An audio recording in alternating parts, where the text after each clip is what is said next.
আসসালামু আলাইকুম রহমতুল্লাহ।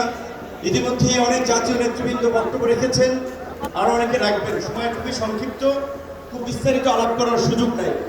আজকের এই সমাবেশের জন্য ইসলামী আন্দোলন বাংলাদেশের নেতৃবৃন্দকে ধন্যবাদ জানাই।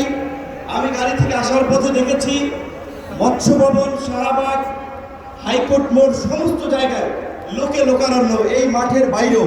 কাজে মাঠে যারা আছেন, মাঠের মধ্যেই লোকে সীমাবদ্ধ, এটা না, চতুর্দিকে লোকে লোকারণ্য।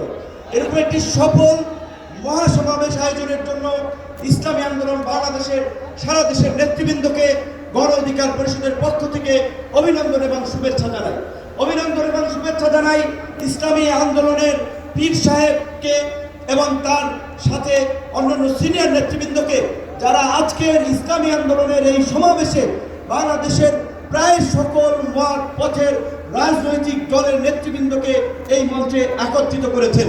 এবং আজকের এই সমাবেশ অত্যন্ত সময়োপযোগী এবং কার্যকর বিষয়ের উপরে ভিত্তি করে নির্ধারণ করা হয়েছে। আপনারা জানেন, বাংলাদেশের 24-এর গণ অভ্যুত্থান পরবর্তী রাষ্ট্র সংস্কারের যে জন আকাঙ্ক্ষা তৈরি হয়েছে, শাসনতান্ত্রিক ব্যবস্থার পরিবর্তনের যে রাজনৈতিক এবং জন আকাঙ্ক্ষা তৈরি হয়েছে, সেই আনুপাতিক হারে নির্বাচনের দাবিতে আজকে বোধ হয় কয়েকটি দল ব্যতীত সব দলই কিন্তু এই মঞ্চে ইতিমধ্যে হাজির হয়ে এই সংখ্যানুপাতিক নির্বাচনের পক্ষে তাদের দলীয় সমর্থন ব্যক্ত করেছে।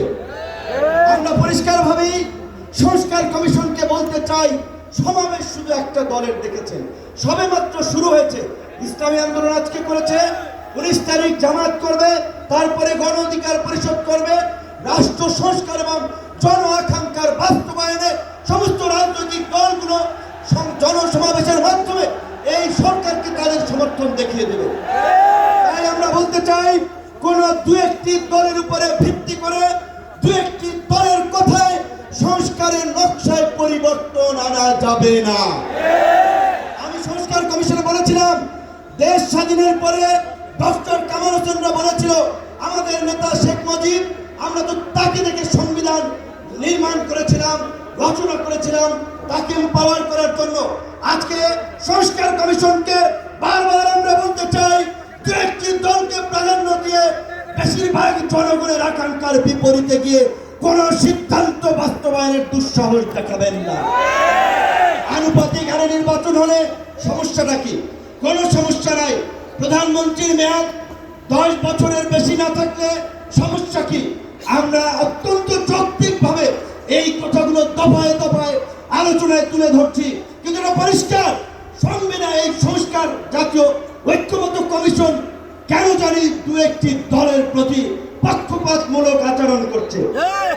এই পিয়ার পদ্ধতি তাদের এজেন্ডাই বাদ দিয়ে তারা ঘুরাই দিল। পিয়ার থেকে উচ্চকক্ষ নিম্নকক্ষ চলে গেল। উচ্চকক্ষ নিম্নকক্ষ হবে নাকি? সমগ্র নির্বাচন পিয়ারের ভিত্তিতে হবে, সেটি রাজনৈতিকভাবে আগে ঐক্যমতে পৌঁছাতে হবে। একই সাথে আমি আরো একটি কথা বলতে চাই, যেটা পীর সাহেব সহ জামাতের নেতৃবৃন্দ তারাও বলছে, আমরাও বলছি, আজকে সারা বাংলাদেশের উপজেলা, পৌরসভা, সিটি কর্পোরেশনে স্থানীয় জনপ্রতিনিধি নেই। জনগণ চরম দুর্ভোগের শিকার হচ্ছে সেবা পেতে গিয়ে। সরকারের উন্নয়নমূলক কর্মকাণ্ড ব্যাহত হচ্ছে এবং 50 বছরের যে অভিজ্ঞতা, নির্বাচনের পরে রাজনৈতিক দলগুলো, এমপিরা মিলে, মন্ত্রীরা মিলে কেন্দ্র দখল করে তাদের নেতাদেরকে পুলিশ প্রশাসনকে দিয়ে জেতায়। কাজেই এই সরকারের আমলে যেমনি ভাবে জাতীয় নির্বাচন হবে, একই সাথে অনতি বিলম্বে আমরা স্থানীয় নির্বাচন আয়োজনেরও দাবি জানাচ্ছি। সবাই ভালো থাকবেন। আসসালামু আলাইকুম।